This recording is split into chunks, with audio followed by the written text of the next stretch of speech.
அனைவருக்கும் வணக்கம். Welcome to peace recipe. இன்றைக்கி இந்த வீடியோவில் கிட்ஸ் லஞ்ச் பாக்ஸ் டே 25 தேவ் ஸ்கூலுக்கு லஞ்சுக்கு நாங்கள் என்ன பேக் பண்ணி கொடுத்தோம் அப்படிங்கிறத உங்க கூட ஷேர் பண்ணியிருக்கேன். நீங்கள் என்ன பண்ணி கொடுத்தீங்கன்னு கீழே கமெண்ட்ஸில் சொல்லுங்கள். இன்றைக்கி வந்து பார்த்திங்கன்னா சப்பாத்தி தான் வந்து பண்ணி தரலான்னு சொல்லிட்டு கோதுமை மாவு, ஓமம் சேர்த்துருக்கேன். நீங்கள் இந்த மாதிரி ஓமம், சீரகம் எல்லாம் சேர்ப்பீங்களான்னு சொல்லி கீழே கமெண்ட்ஸில் சொல்லுங்கள். உப்பு போட்டுக்கலாம். இதை முதல்ல நல்லா மிக்ஸ் பண்ணிக்கலாம். அப்போ தான் எல்லா இடத்துலையும் வந்து அது நல்லா ஸ்ப்ரெட் ஆகும். அப்புறம் கொஞ்சம் கொஞ்சமாக தண்ணி ஊற்றி சப்பாத்தி மாவு பிசைஞ்சிக்கலாம். வேறு எதுவுமே நான் சேர்த்துறதில்ல. ஓமம், உப்பு மட்டும் தான் சேர்த்திருக்கேன். இப்போ நல்லா பிசைஞ்சாச்சு. இது ஒரு 15 மினிட்ஸ் வந்து நல்லா ஊறட்டும். அடுத்தது பார்த்திங்கன்னா பன்னீர் ஸ்டஃப் பண்ணி தர போகிறேன். கொஞ்சம் மிளகுத்தூள் சேர்த்திக்கிறேன், மல்லித்தூள் சேர்த்திருக்கேன், மிளகுத்தூள் சேர்த்திருக்கேன், கரம் மசாலா, சீரகத்தூள், அப்புறம் கொத்தமல்லி இலை. இப்போ இது எல்லாத்தையுமே வந்து நல்லா மிக்ஸ் பண்ணிக்கலாம். நான் க்ரம்பிள் தான் பண்ணிட்டேன். அப்படியே லைட்டாக உதுத்து மட்டும் விட்டுக்கிட்டேன்.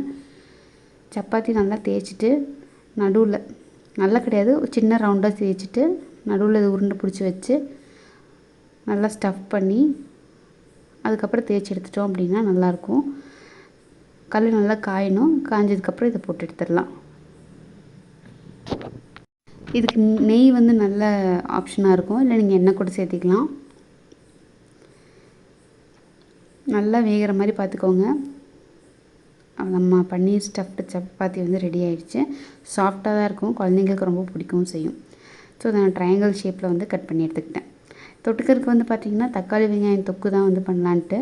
ஸோ கொஞ்சம் எண்ணெய் ஊற்றிக்கிட்டேன். எண்ணெய் நல்லா காஞ்சதுக்கப்புறம் கடுகு, சீரகம், கருவேப்பிலை சேர்த்திக்கலாம்.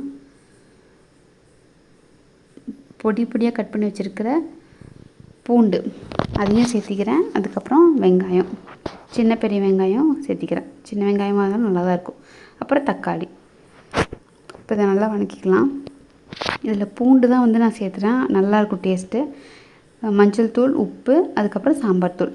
நீங்கள் மிளகாத்தூள் கூட சேர்த்திக்கலாம். நான் காரம் ரொம்ப அதிகமாக இருக்குங்கிறதுனால சாம்பார் தூள் சேர்த்திக்கிட்டேன். தேவையான அளவு தண்ணி ஊற்றி நல்லா கொதிக்க வச்சு எடுத்துட்டோம் அப்படின்னா நமக்கு தக்காளி தொக்கு வந்து ரெடி ஆயிரும். கொதிச்சிருச்சுனாலே போதும், நல்லாயிருக்கும் சாப்பிட்றதுக்கு. ஸ்நாக்ஸுக்கு வந்து பார்த்திங்க அப்படின்னா பாதாமும் கடல மிட்டாயும் வச்சுருக்கேன். நீங்கள் உங்கள் குழந்தைக்கு நீங்கள் என்ன பேக் பண்ணி கொடுத்தீங்கன்னு கீழே கமெண்ட்ஸில் சொல்லுங்கள். இந்த காம்பினேஷன் பிடிச்சிருந்துச்சு அப்படின்னா ஒரு லைக் கொடுங்க. மறக்காமல் நம்ம சேனலுக்கு சப்ஸ்கிரைப் பண்ணுங்கள். பக்கத்தில் இருக்கிற பெல் பட்டனையும் ப்ரெஸ் பண்ணிடுங்க. நான் அப்போ தான் இப்போல்லாம் வீடியோஸ் போடுறேன்னா உங்களுக்கு நோட்டிஃபிகேஷன் வரும். Stay healthy, be happy. Thank you.